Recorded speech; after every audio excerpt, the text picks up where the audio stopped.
So much for staying with us tonight at 5:30. I'm John Evans. We're continuing our coverage tonight on the Department of Justice settlement with the chemical company Chemours. The company contaminated the Cape Fear River for years with forever chemicals, and the settlement deal is for $450 million. But some state leaders and environmentalists do not believe that is enough. WECT's Rachel Holly met with some environmentalists today to talk about the settlement. And Rachel, just like the governor and the attorney general, they're disappointed in this deal. Yeah, that's right. Kent Burdett is with the Cape Fear River Watch. He hopes the state will strengthen pollution restrictions now that he believes the federal government has failed North Carolina.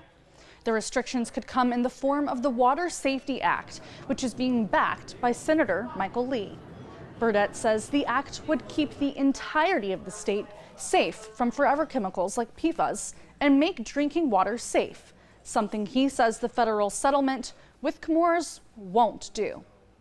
I think the governor and the attorney general, summed it up very well. It's a slap in the face for North Carolina, who's going to get almost nothing out of this deal, even though we've had, enormous contamination of water supplies throughout the state.